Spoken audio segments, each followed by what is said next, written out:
कुजीवे जी, जैसे आपने अभी बताया कि बच्चे भी इस चीज से ग्रसित हो रहे हैं, ऐसा क्या बिचारी लोग ऐसा क्या वो कर रहे हैं, क्रिया कर रहे हैं कि बच्चों पे इतना ज्यादा प्रभाव पड़ने लगा? क्योंकि पहले तो नहीं पड़ता था बच्चों पे इतना प्रभाव। पुत्री, हुआ क्या है वास्तव में कि अभिचार जो है वो पिछले 30-40 सालों से चला आ रहा है। हाँ जी।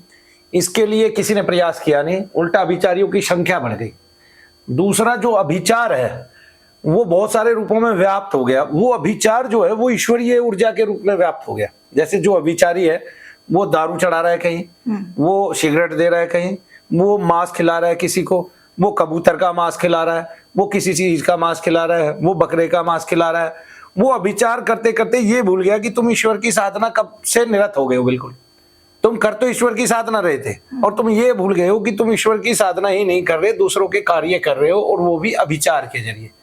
ठीक है ना। और वो इसको ये समझ गया कि ये ईश्वर की साधना है, क्योंकि इसमें क्या होता है कि इसमें कोई भी पिशाच, कोई भी प्रेत अलग अलग प्रकार का स्मरण रूप रख लेता है। जैसे कोई पास में हमारे मरा है, उसका नाम प्रकाश है, और वो हनुमान जी की पूजा करता है। जब वो किसी के शरीर में रम जाएगा तो उसको हनुमान जी की पूजा तो अच्छी लगेगी, बाकी सब पूजाओं से वो विमुक्त हो जाएगा। एक हनुमान जी की, क्योंकि वो उसका इष्ट था, उसकी देह नहीं जलेगी, पुष्ट होगी, और दूसरे के उससे उसकी देह जलने लगेगी।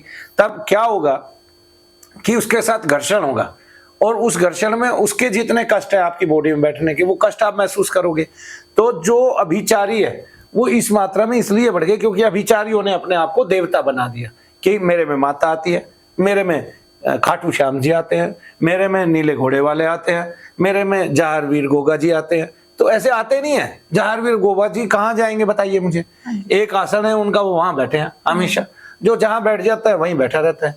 अगर वो कहीं जा भी रहे हैं तो वो तरंग के रूप में जा रहे हैं। जैसे ईश्वर को हम याद करते हैं, उनकी तरंगे फौरन हमारे ऊपर गिरती है, ऊर्जा के रूप में जा रहे हैं। वो उस रूप में कभी जा ही नहीं सकते। वो सोचते हैं कि घोड़े पे बैठ के आगे। वो कितने बाद की प्रक्रिया होती है आपको पता ही नहीं कि हम भगवान का, मैं भजन कर रहा हूँ नित्य प्रति, 20 साल हो गए मुझे भजन करते करते, तो 6 साल लगे मुझे भक्ति में कि शनिदेव आमने सामने हुए। ठीक है, वो भी दिन रात सब कुछ भूल गए। और वो भी जब वो पहली बार दर्शन देते हैं तो उसके बाद भी उसका क्या बढ़ता है, प्रभाव पड़ता है आदमी के जीवन पे, मन मस्तिष्क पे।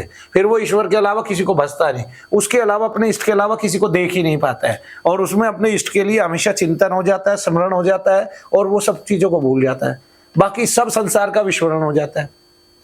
तो तब ऐसा होता है, तभी तो हम दर्शन करते हैं। तो अभिचार जो है वो इस रूप में भारत में बढ़ता चला गया कि जितने भी अभिचारी थे वे ये समझने लगे कि हमारे अंतर में देवता आ रहे हैं। ठीक है, कि कोई दारू पी रहा है तो भैरव आ रहे हैं, कोई सिगरेट पी रहा है तो कोई पीर आ रहा है, कोई सिगरेट पी रहा है तो कोई वो आ रहा है, क्या कहते हैं, बाबा आ रहा है। ठीक है, कोई हुक्का पी रहा है तो कोई अघोरी आ रहा है। तो वो इस रूप में अभिचार बढ़ता चला गया। उन्होंने कभी सोचा ही नहीं है कि तुम खुद अभिचारी बन गए।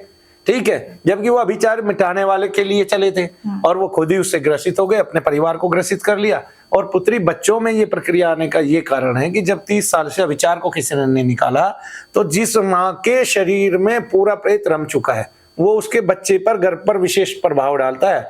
और कोई कोई बच्चा गर्भ से ही उस प्रेत के साथ बाहर आता है, और क्या कहते हैं, उसको भी वो दोष, वो अभिचार लग जाता है, और कृत्याएं उसको भी पकड़ लेती है। शाकनी आकर तब उसकी गर्दन दबाने लगती है रोजाना। आपका बच्चा चौंकने लगता है, उठने लगता है बार बार, और आपका बच्चा सदैव रोता रहता है, और उसकी काया कष्ट में चली जाती है, बार बार वो रोगी बना रहता है। इस तरह से शाकनी प्रभावित करती है, डाकनी प्रभावित करती है। जय शनिदेव सबको, जय शनिदेव।